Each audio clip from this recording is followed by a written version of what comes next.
Hello everyone, I am Ramkrishna and today I will be presenting on pathology and lab diagnosis of cervical cancer. Cervical cancer is one of the most common cancers affecting women worldwide. Since it develops through identifiable precancerous stages, early screening and diagnosis can prevent progression to invasive cancer. In this presentation, I will discuss its pathology, lab diagnosis, and preventive measures. Introduction. Cervical cancer is a malignant tumor arising from the epithelial lining of cervix, most commonly at the transformation zone, where the squamous and columnar epithelium meet. It is the fourth most common cancer among women globally and is especially common in developing countries due to limited screening. Since precancerous lesions can be detected early by screening, cervical cancer is considered one of the most preventable cancers. Epidemiology and risk factors. Cervical cancer usually affects women between 35 and 55 years of age. The most important risk factor is persistent infection with high risk human papillomavirus or HPV.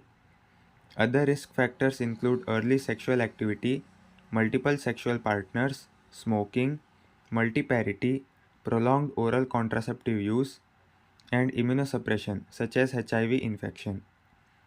These factors either increase exposure to HPV or reduce the body's ability to eliminate the infection.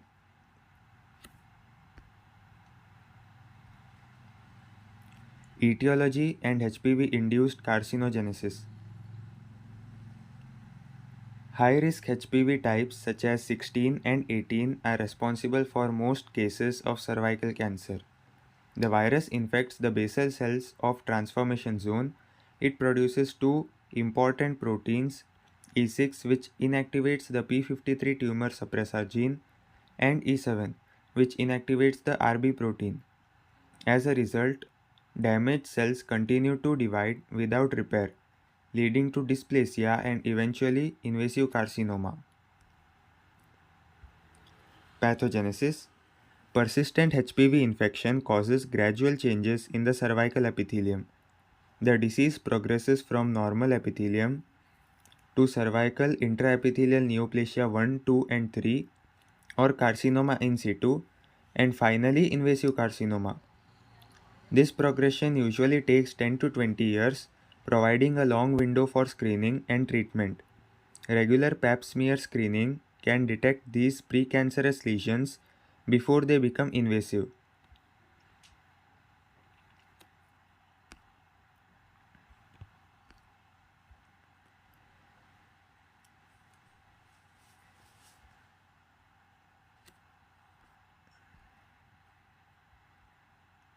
Cervical intraepithelial neoplasia (CIN).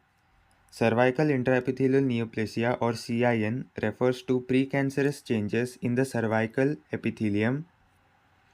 CIN1 is mild dysplasia involving lower one-third of the epithelium and often regresses spontaneously. CIN2 is moderate dysplasia involving up to two-thirds of the epithelium and usually requires treatment. CIN3 is severe dysplasia involving almost the full thickness of the epithelium and includes carcinoma in situ. CIN2 and CIN3 are grouped as high-grade squamous intraepithelial lesions or HSIL.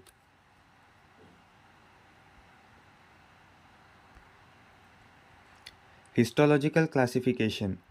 Cervical cancer is mainly classified into two types. The most common is squamous cell carcinoma, accounting for about 70 to 80% of cases. It arises from the ectocervix and is characterized by keratin pearls and intercellular bridges. The second type is adenocarcinoma, which arises from the endocervical glandular epithelium and is commonly associated with HPV type 18. Another type is adenosquamous carcinoma, which contains both squamous and glandular malignant cells and generally has a poorer prognosis. Rare types include small cell neuroendocrine carcinoma, large cell neuroendocrine carcinoma, and clear cell carcinoma. These tumors are uncommon but tend to be more aggressive. Gross pathology. Grossly, cervical cancer may appear as an exophytic growth, which is cauliflower like mass projecting outwards, or as an endophytic growth, where the tumor infiltrates deeply into the cervical tissue. Advanced lesions often show ulceration, necrosis, and bleeding. The tumor may also extend into the vagina, uterus, or surrounding parametrium. Microscopic features. Under the microscope, squamous cell carcinoma shows nests of malignant squamous cells with marked nuclear pleomorphism, hyperchromasia, and increased mitotic activity. Well-differentiated tumors show keratin pearl formation. Stromal invasion confirms invasive carcinoma, while lymphovascular invasion indicates a higher risk of metastasis.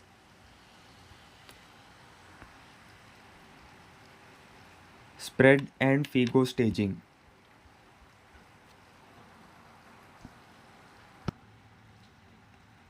Spread and FIGO staging. Cervical cancer spreads through three main routes. The first is direct spread to nearby organs such as the uterus, vagina, bladder, and rectum. The second is lymphatic spread, which is the most common route. The tumor spreads to the pelvic and para-aortic lymph nodes. The third is hematogenous spread, where cancer cells travel through the bloodstream to distant organs like the lungs, liver, and bones. The disease is staged using the FIGO staging system. In stage 1, the tumor is confined to the cervix. Stage 2 extends beyond the cervix but not to the pelvic wall. Stage 3 involves the pelvic wall or lower vagina and may cause hydronephrosis. Stage 4 includes invasion of the bladder or rectum or distant metastasis. Accurate staging is essential because it determines treatment and prognosis. Overview of lab diagnosis. The diagnosis of cervical cancer involves a combination of screening tests and confirmatory investigations. The pap smear and liquid-based cytology are commonly used screening methods that detect abnormal cervical cells before cancer develops. HPV DNA testing identifies infection with high-risk HPV types and is often combined with cytology for better screening accuracy. If an abnormality is detected, colposcopy is performed to closely examine the cervix and identify suspicious areas.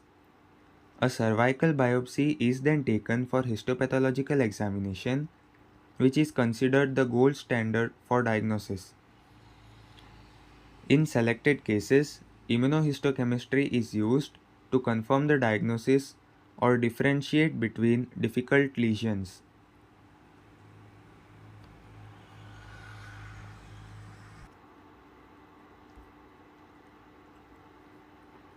Cervical cytology. The pap smear, also known as Papanicolaou test, is the most commonly used screening test for cervical cancer. It is designed to detect precancerous and cancerous changes in cervical cells before symptoms appear. During the procedure, cells are collected from the transformation zone of the cervix using a spatula or cytobrush.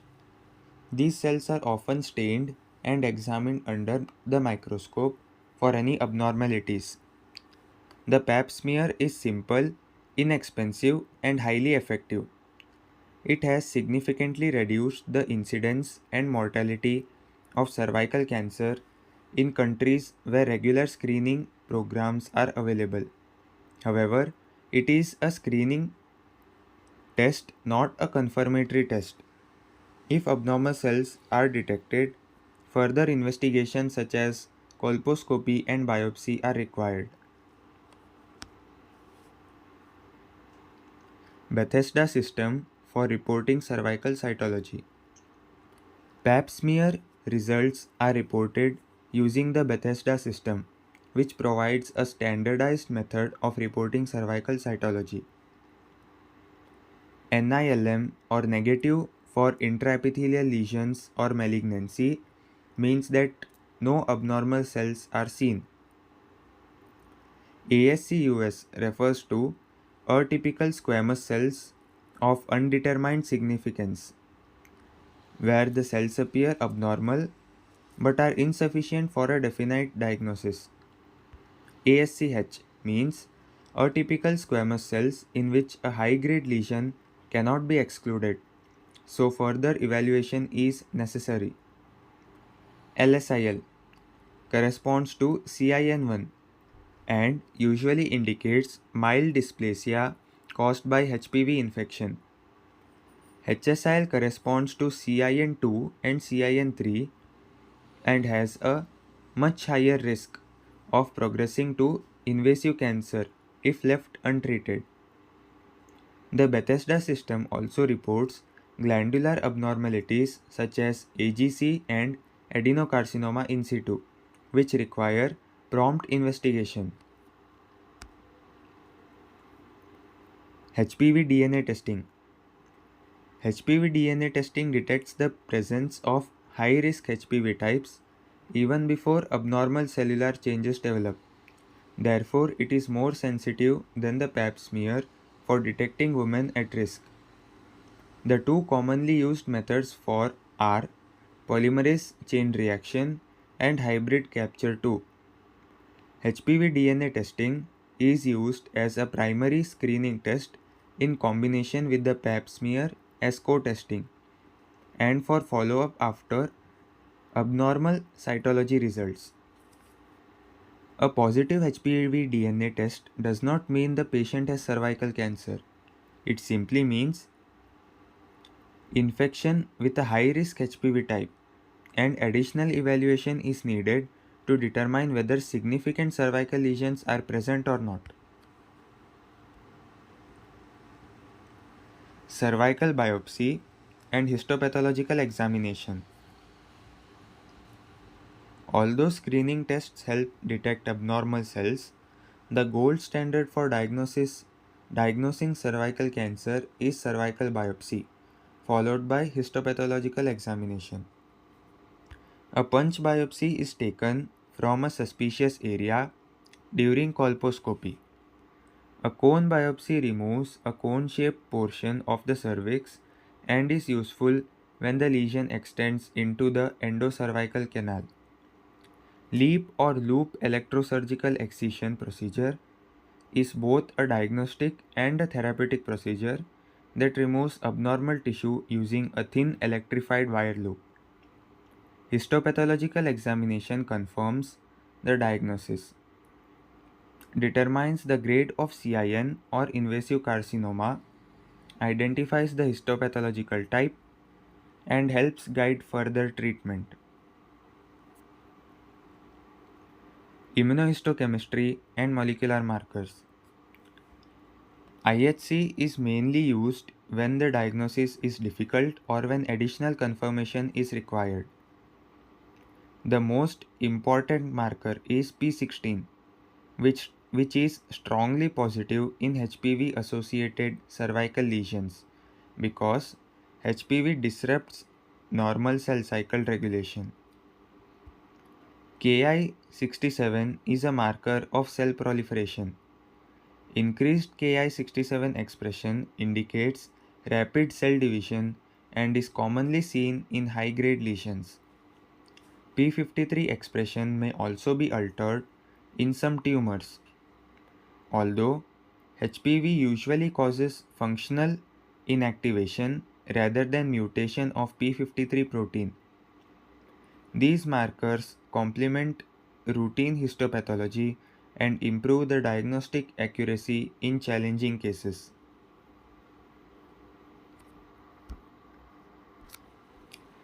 Immunohistochemistry and molecular markers. After confirming the diagnosis on routine histopathological examination, additional investigations such as IHC, may be performed in selected cases. These tests are particularly useful when the diagnosis is difficult, when there is a doubt about the type of lesion, or when additional confirmation is required. The most important IHC marker used in cervical cancer is P16.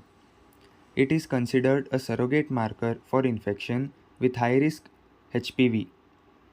Normally, P16 is present only in small amounts, but when HPV infects cervical cells, the viral E7 protein inactivates the retinoblastoma RB protein. This disruption causes marked overexpression of P16.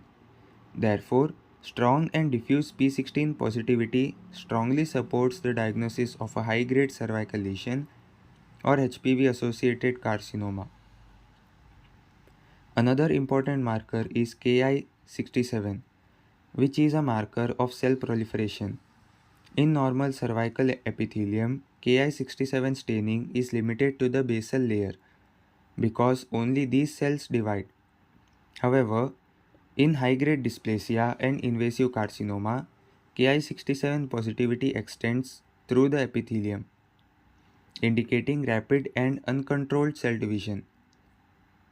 P53 may also be studied in selected cases. Although mutations of P53 are commonly in many cancers, in cervical cancer the P53 protein is usually functionally inactivated by the HPV E6 protein rather than by mutation. Therefore, P53 staining may vary depending on the type of tumor. Overall, IHC is not used as the primary diagnostic tool, but it provides valuable support in confirming difficult cases and differentiating benign lesions from high-grade dysplasia or invasive carcinoma. Screening, prevention, and HPV vaccination. Cervical cancer is one of the few cancers that can be effectively prevented, making screening and vaccination extremely important. The first level of prevention is primary prevention, which aims to prevent HPV infection itself. The most effective method is HPV vaccination. The currently available vaccines protect against the high-risk HPV types, especially HPV 16 and 18, which are responsible for about 70 to 70% of cervical cancers. Newer vaccines also protect against additional high-risk types.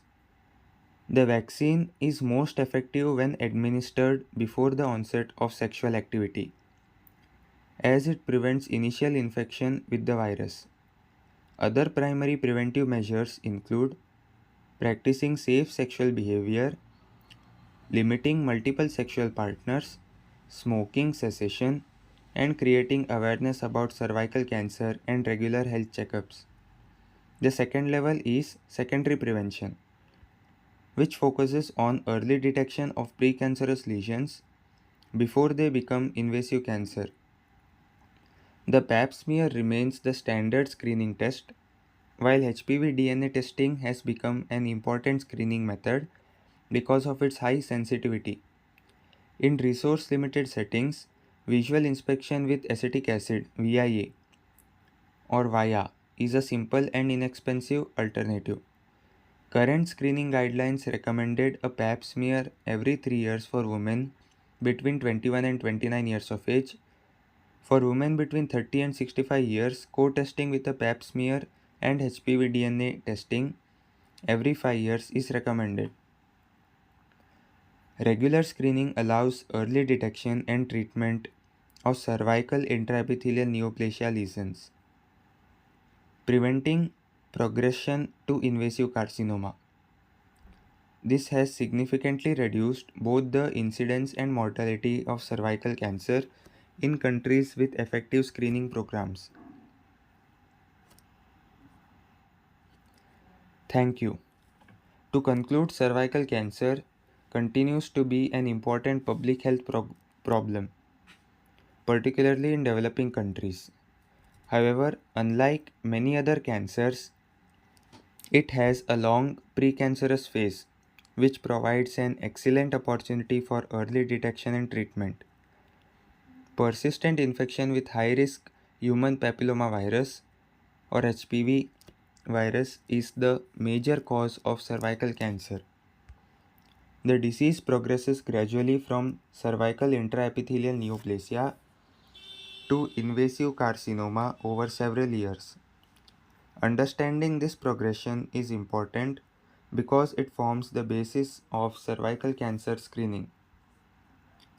Lab investigations such as pap smear, HPV DNA testing, colposcopy, and most importantly, histopathological examination of a cervical biopsy plays a vital role in diagnosis. Among these, biopsy with histopathology remains the gold standard for confirming cervical cancer. Finally, widespread HPV vaccination, regular screening, early diagnosis, and timely treatment can prevent most cases of cervical cancer and greatly improve patient survival and quality of life. Thank you for your patient listening.